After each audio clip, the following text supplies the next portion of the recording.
I knew something was wrong the moment my irrigation system sputtered and died. My farm, 5 acres of vegetables, fruit trees, and livestock depended entirely on the private well I'd been using for years.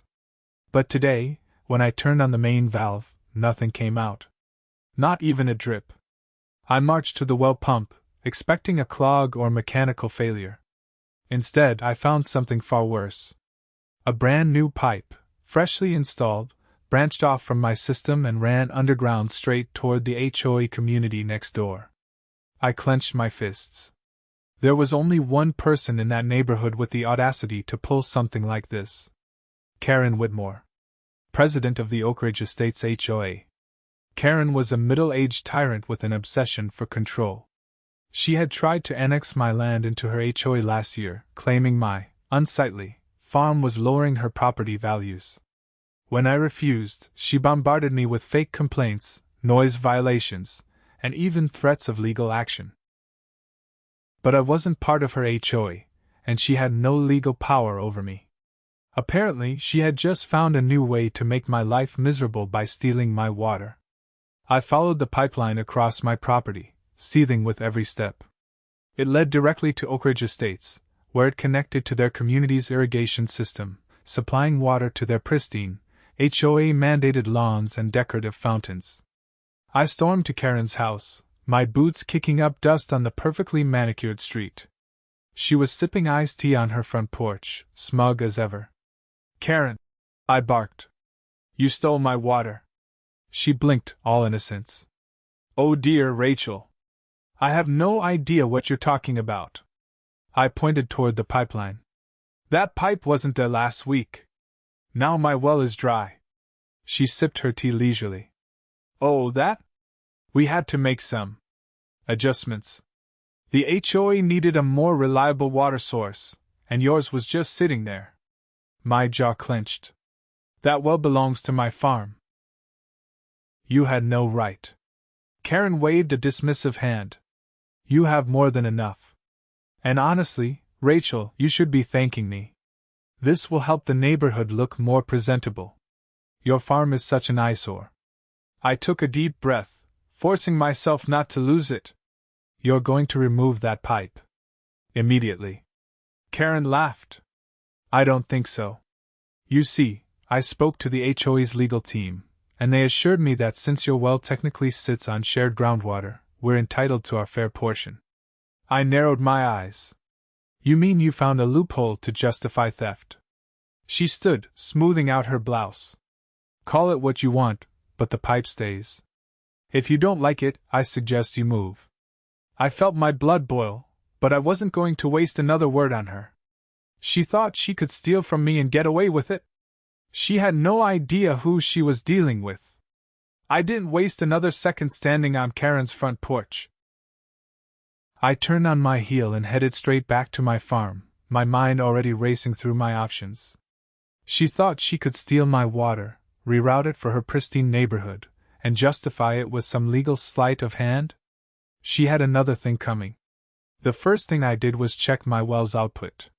Sure enough, the pressure had dropped to nearly nothing, meaning a huge amount of water was being siphoned off. My farm couldn't survive like this. If I didn't act fast, my crops would start dying, my livestock would go thirsty, and my entire livelihood would be in jeopardy.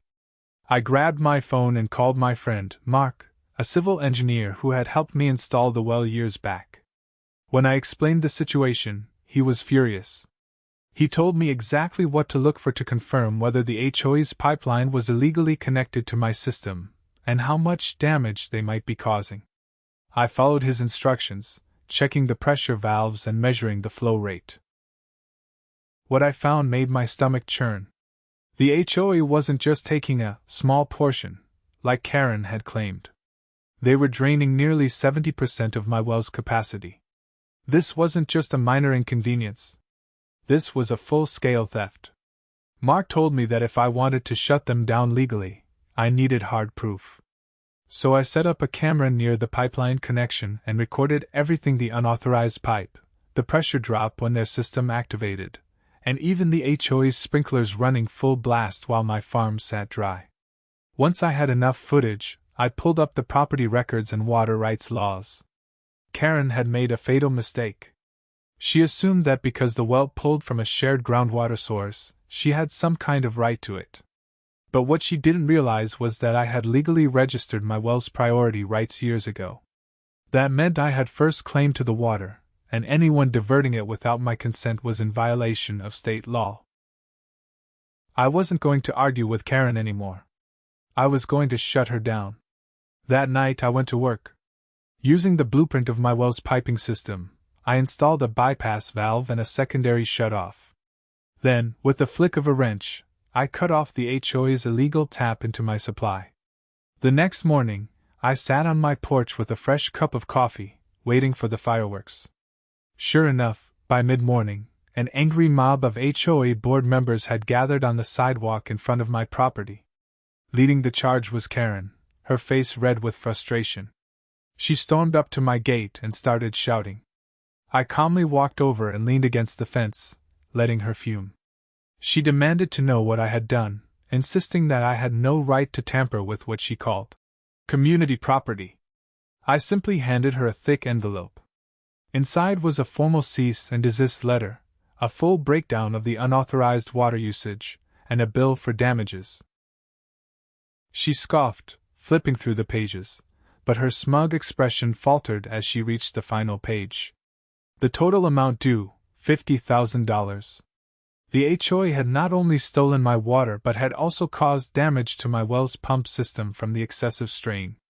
My attorney, who I had called first thing that morning, had calculated the costs, including the emergency repairs I would need, lost revenue from my crops, and fines for illegal water diversion. Karren stammered, trying to argue, but I wasn't interested. I told her she had 48 hours to pay up or I would be filing a lawsuit. She tried to threaten me, claiming the HOA's lawyer would handle this, but I had already contacted the county water authority. They were very interested in hearing about an HOA illegally diverting resources for personal use. Karren's threats meant nothing. The best part? Without my well, the HOA's lush green lawns and fountains were already drying up. Within days, residents would be demanding answers. And when they found out Karren had not only stolen my water but also landed them a $50,000 fine, she was going to have a bigger problem than just me. Karren didn't take the news well. After flipping through the cease and desist letter, her face twisted into an expression I hadn't seen before, not just anger, but genuine panic. She opened her mouth as if to argue, but nothing came out. Instead, she turned on her heel and stormed away, her little entourage of HOA board members trailing behind her like lost puppies. I leaned against my fence, watching as they disappeared down the street. I knew exactly what was coming next. Karren wasn't the type to accept defeat gracefully. She tried to fight this, and I needed to be ready. Sure enough, not even 2 hours later, I spotted a sleek black car pulling up in front of my property. A man in a tailored suit stepped out, adjusting his cufflinks as he approached. He had the polished, self-important air of someone who thought they were the smartest person in the room. He introduced himself as the HOA's attorney, sent on Karren's behalf to resolve the matter amicably. I didn't invite him past my fence. I had no interest in letting him onto my land, especially after what his clients had pulled. He wasted no time getting to the point. The HOA, he claimed, had acted within their rights when they tapped into my well. He rattled off some nonsense about community water access, citing vague regulations that didn't actually apply to private wells. I let him talk, arms folded, waiting for him to finish his little speech. Then, without a word, I handed him a second folder, this one containing my legally registered water rights, proof of unauthorized modifications to my property, and a copy of the complaint I had already filed with the county water authority. I watched as his confident expression flickered. He skimmed through the documents, his jaw tightening with every page. I told him flatly that the HOA had 48 hours to pay the damages or I would be escalating my lawsuit to include criminal charges for water theft and property damage. His tone shifted immediately. Suddenly, he was talking about finding a compromise and avoiding unnecessary legal trouble. He suggested that the HOA might be willing to remove the pipeline if we could negotiate a fair agreement. I didn't even entertain the idea. There was nothing to negotiate. They had stolen from me, plain and simple. I told him that unless I received full payment and a written admission of wrongdoing, the lawsuit would proceed. He left without another word, his confident stride noticeably less assured than when he had arrived. By the next morning, the repercussions of Karren's actions were already spreading through Oak Ridge Estates. The HOA's sprinkler systems had stopped working, leaving lawns to dry out in the scorching summer heat. The once pristine fountains in the neighborhood's common areas sat empty, their pumps useless without a water supply. Residents were beginning to notice. And they were not happy. I spotted a group of them gathered outside Karren's house, gesturing angrily as they demanded answers. She stood on her porch, attempting to placate them with her usual condescending charm, but it wasn't working. People wanted to know why their water had been shut off, and more importantly, why they were now facing a massive fine because of her reckless decisions. It wasn't long before my phone rang again. This time, it was one of the HOA board members, someone who, from what I had heard, had never been particularly fond of Karren's leadership. He was desperate to find a way to make the problem go away. I played it cool. I told him that if the HOA wanted to avoid a drawn-out legal battle, they needed to do 3 things. First, they had to pay the $50,000 fine in full. Second, they had to issue a formal, written statement admitting that they had illegally tapped into my water supply. Third, and most importantly, Karren had to resign as HOA president. There was a long silence on the other end of the line. Then, reluctantly, he told me he would bring my terms to the rest of the board. I could only imagine the chaos that erupted in that meeting. By the end of the day, I had my answer. The HOA had agreed to my terms. The next morning, I received a cashier's check for the full amount, along with an official letter signed by the remaining board members acknowledging their wrongdoing. And Karren? She was gone. Word spread quickly that she had been forced to step down, humiliated and disgraced. Apparently, the residents had turned on her the moment they learned she had put the entire neighborhood at risk with her reckless theft. I heard she was planning to move out of Oak Ridge Estates entirely. By the end of the week, the unauthorized pipeline had been removed, my well was fully operational again, and my farm was back to normal. As I stood on my porch, watching the sun set over my fields, I allowed myself a small moment of satisfaction. Karren had tried to steal from me. She had tried to bully me into submission. But in the end, she had lost everything.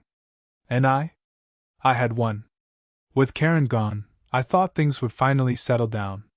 The HOA had been thoroughly humiliated, their illegal pipeline removed, and my well was back to running at full capacity. But I had underestimated just how deep the rot in Oak Ridge Estates ran. It started with small things. The HOA board, desperate to recover from the financial hit they had taken, began issuing ridiculous new fines to their residents.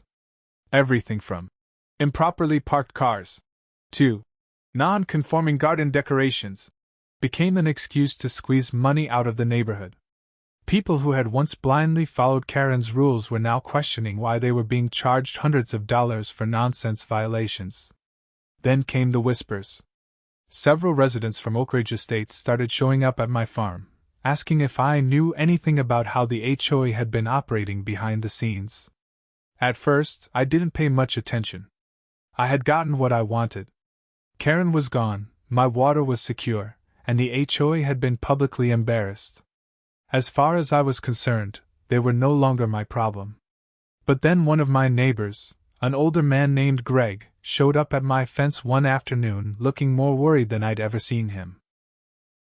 He had lived in Oak Ridge Estates for over 15 years and had always kept his head down, paying his dues and avoiding conflict. That day, though, he was holding a stack of paperwork that looked like it had been hastily stuffed into a folder. He handed it to me without a word. I flipped through the pages, my stomach twisting as the pieces started coming together. The documents detailed years of financial mismanagement, secretive budget reallocations, and fraudulent charges disguised as community maintenance fees. The HOA hadn't just been corrupt under Karren's watch. The entire board had been complicit. Greg explained, his voice hushed like he was afraid someone might overhear, that after Karren was forced out, a few residents had started digging into the HOA's records. What they found was ugly. Tens of thousands of dollars had been siphoned off for administrative costs that had no actual breakdown. Contractors that were supposedly paid for neighborhood improvements didn't exist.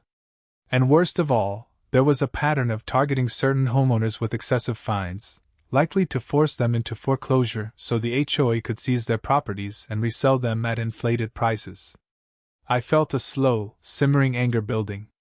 It was bad enough that they had stolen my water, but now I was seeing the full extent of their corruption. They had been ruining people's lives for years, unchecked and unchallenged.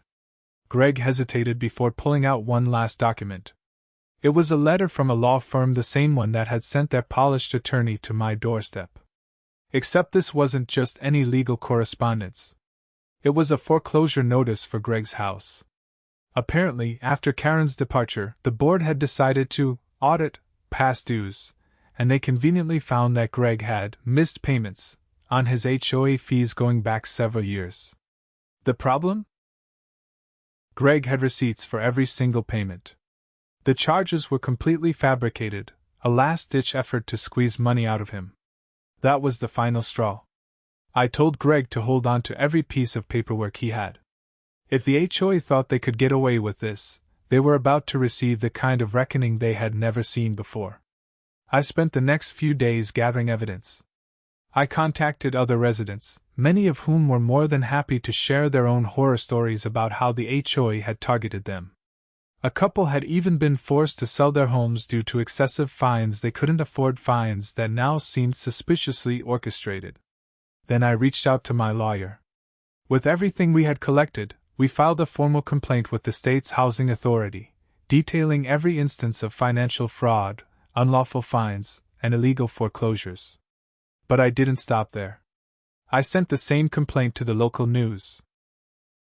Within a week, reporters were knocking on doors in Oak Ridge Estates, interviewing frustrated homeowners who had been victimized by the HOA's corrupt practices.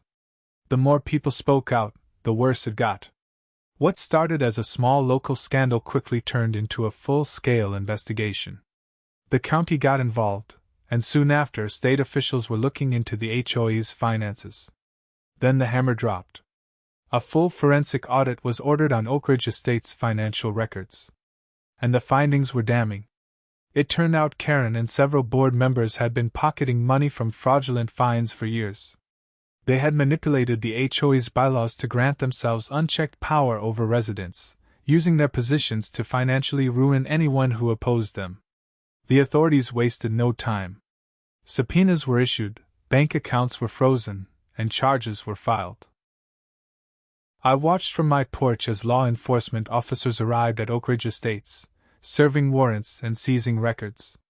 The same neighbors who had once feared the HOA were now standing in their yards, watching with satisfaction as justice finally caught up to the people who had tormented them for so long. Greg, standing beside me, shook his head in disbelief. He never thought he'd see the day when the HOA's iron grip on the neighborhood would be broken. But it was over. By the end of the month, Oak Ridge Estates HOA was officially dissolved. The remaining board members, facing criminal charges, had no choice but to disband. The neighborhood was finally free from their control. As for Karren, she had vanished. After resigning, she had quietly sold her house and disappeared, no doubt trying to outrun the consequences of her actions. But with the legal proceedings underway, it was only a matter of time before she was held accountable as well. I never wanted to get involved in Oak Ridge Estates' problems. All I had ever wanted was to run my farm in peace. But when they came for my water, they made a mistake. And when they tried to ruin their own neighbors, they sealed their fate. By the time the dust settled, the community had come together in a way they never had before. Without the HOA's oppressive rule, residents started organizing their own neighborhood meetings, this time with transparency and fairness. They had learned the hard way what happens when power is left unchecked. And me? I went back to my farm, my land, and my water untouched and free. But one thing was certain: if anyone ever tried to take what was mine again, they'd end up just like Karren and her corrupt little empire. Destroyed. With the HOA officially dismantled and its corrupt leadership either facing charges or fleeing town, Oakridge Estates had entered a strange period of transition. Some residents were relieved, enjoying their newfound freedom from oppressive rules and excessive fines. Others, particularly those who had benefited from the old system, were struggling to adjust. A few former board members who hadn't been directly implicated in the fraud tried to maintain some form of authority, but without the HOA's legal backing, their influence had crumbled overnight. Meanwhile, I had returned to my usual routine, tending to my farm and making up for the weeks of disruption caused by Karren's idiocy. My crops had suffered from the water theft, but with my well fully restored, I was confident I could salvage most of the damage. What I didn't expect, however, was how many Oakridge Estates residents would start turning up at my property, looking for advice. It started with Greg, who had become something of a bridge between me and the neighborhood. He showed up one morning, carrying a notebook filled with concerns from other homeowners. Without the HOA handling maintenance and common area upkeep, the community was in a state of uncertainty. Some people were afraid their property values would plummet if things fell into neglect, while others were worried about disputes breaking out without a governing body to mediate them. I wasn't particularly interested in fixing Oakridge Estates' problems. They had allowed the HOA to terrorize them for years, and only after everything collapsed did they start seeking change. Still, I wasn't heartless. I knew that without some form of structure, the neighborhood could easily descend into chaos, and the last thing I needed was another power-hungry group trying to take control. So, I agreed to help on my terms. I told Greg to call for a meeting at the old HOA clubhouse, which was now technically community property. Dozens of residents showed up, some eager for solutions, others just curious about what would come next. I made it clear from the start that I wasn't interested in forming another HOA. Instead, I suggested a simple, voluntary neighborhood committee where residents could handle common issues without giving anyone unchecked authority. The idea took some convincing. Some people were still attached to the idea of strict rules and regulations, afraid that without them, the community would deteriorate. But Greg and a few others who had suffered under the HOA's abuse spoke up, reminding everyone why they had fought so hard to get rid of the old system in the first place. Eventually, we reached an agreement. A small group of residents would oversee maintenance of shared spaces, funded by voluntary contributions instead of mandatory fees. Any disputes between neighbors would be handled through mediation rather than arbitrary fines. And most importantly, no single person would ever hold unchecked power again. With that settled, Oakridge Estates began to rebuild itself, this time with transparency and fairness. But just when I thought things were finally settling down, Karren made a reappearance. I hadn't seen or heard from her since she had resigned in disgrace, but apparently she had been lurking in the background, waiting for an opportunity to strike back. She had managed to avoid immediate legal repercussions by claiming she had been misled by the other board members, shifting blame onto her accomplices. While the courts were still working through the fraud case, she had quietly been scheming. One afternoon, I spotted a moving truck parked outside her old house. At first, I assumed it was just another former board member packing up and leaving town. But then I saw her standing on the sidewalk, watching as her belongings were loaded onto the truck. She wasn't just leaving. She was selling the house. That wouldn't have concerned me, except for what happened next. A few days later, Greg came by with news that made my stomach turn. Karren had sold her home to a real estate investment firm, a company known for buying up properties in struggling neighborhoods and turning them into rental units with excessive fees. Suddenly, it all made sense. Karren hadn't just been trying to escape the consequences of her actions. She had been planning one final act of revenge. By selling her property to a predatory investment firm, she had introduced a new threat to Oakridge Estates. The company had already started making moves, sending out letters to homeowners offering to buy their houses for quick cash. Some residents, still reeling from the HOA collapse, were tempted by the offers, afraid of future instability. If enough people sold, the firm could gain majority ownership of the neighborhood, putting them in a position to impose new restrictions and fees just like the old HOA but worse. This time, it wouldn't be corrupt neighbors running the show. It would be an outside corporation with no personal stake in the community, only profit. Greg and I wasted no time. We gathered the residents again, warning them about what was happening. Some were hesitant to believe it at first, but after we showed them the firm's history of gutting neighborhoods for financial gain, they realized the danger. We needed a plan and fast. We decided to fight back the only way we could, by keeping ownership of the neighborhood in the hands of its residents. We started a community fund to help buy back any properties that went up for sale, ensuring they stayed under local control. Residents who were thinking of selling were encouraged to list their homes privately rather than taking the firm's offers.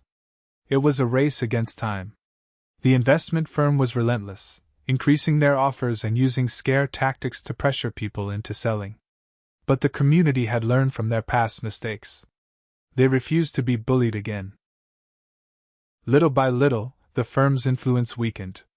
Without enough properties under their control, they couldn't establish dominance over the neighborhood. After months of resistance, they finally gave up and sold the few homes they had acquired back to local buyers. Karren's last attempt at revenge had failed. With the investment firm out of the picture, Oak Ridge Estates finally found stability. The voluntary committee kept things running smoothly, and without the oppressive HOA, residents were free to manage their own homes without interference. As for Karren, she had vanished entirely. No one knew where she had gone, and frankly, no one cared. She had burned every bridge she had, and there was no one left to defend her. Standing on my porch one evening, I looked out at my farm, the land that had nearly been stolen from me. I had fought harder than I ever expected to, not just for myself, but for an entire community that had been on the brink of collapse. And in the end, we had won. With the investment firm out of the picture and Karren gone, Oak Ridge Estates finally had a chance to rebuild properly.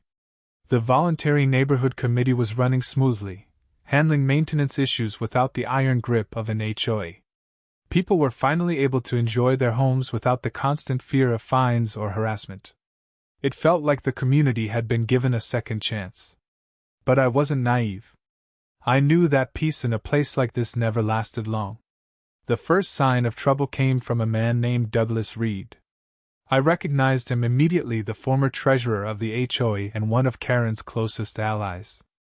Unlike her, he had managed to escape the legal fallout by claiming ignorance, insisting that he was just following orders. Of course, no one believed that, but without solid proof tying him to the fraud, he had avoided prosecution. Now, he was back, and he wasn't happy. One afternoon, I caught sight of him standing at the edge of my property, watching. His arms were crossed, his expression sour, like he had just swallowed something bitter. I ignored him at first, assuming he was just sulking over his lost power, but when he showed up again the next day, I knew he was up to something. I wasn't about to let another HOA wannabe make a move on my land, so I decided to confront him. I approached the fence where he stood, his eyes darting over my farm like he was inspecting it. Instead of waiting for him to speak, I got straight to the point, asking why he was here. He took his time answering, his tone slow and deliberate, like he thought he still had the upper hand. He mentioned that many of the former HOA supporters were unhappy with how things had turned out.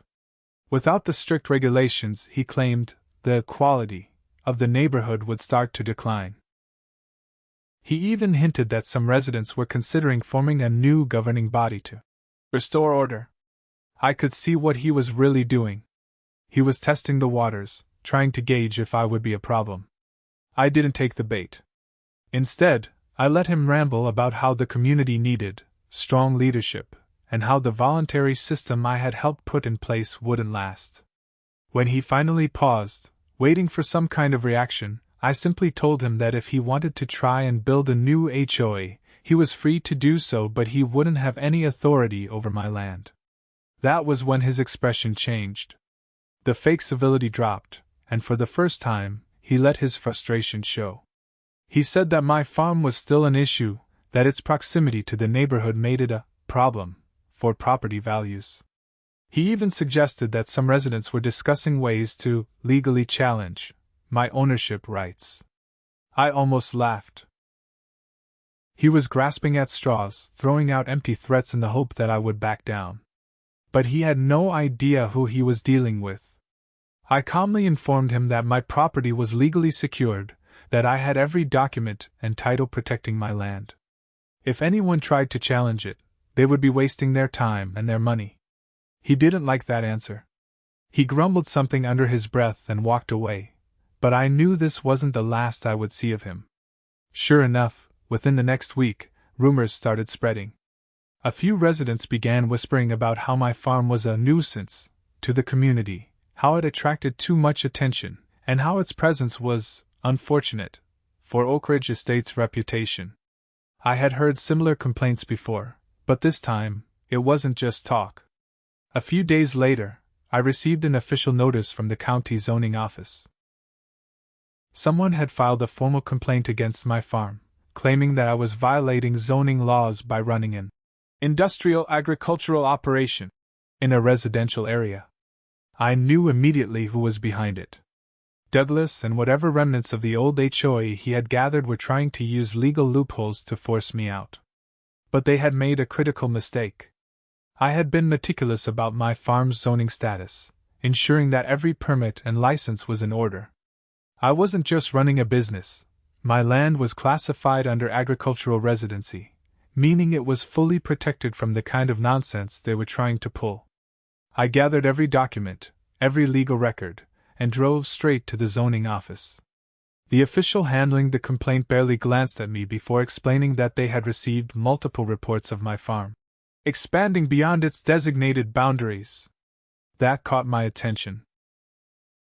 Douglas wasn't just trying to challenge my farm's presence, he was fabricating claims that I was encroaching on HOA land.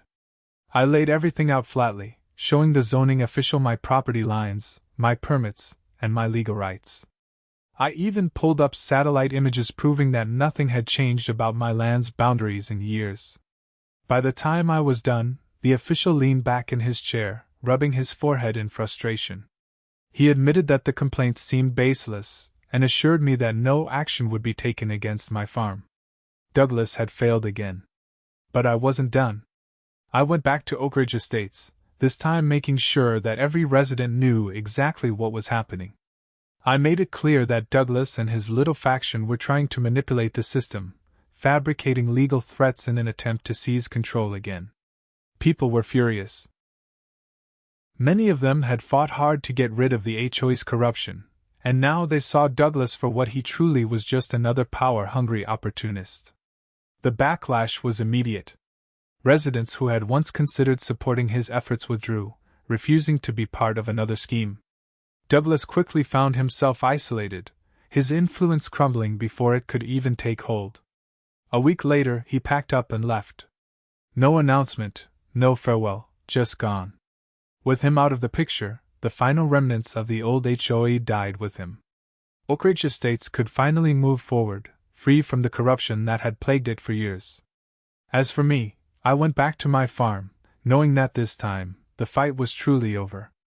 My land was safe, my water was secure, and the neighborhood had learned an important lesson about standing up to those who sought control. After everything that had happened, I had earned my peace. And if anyone ever tried to take it away again, they would learn the same lesson Karren and Douglas had learned the hard way. Some battles aren't worth fighting, especially when you're destined to lose.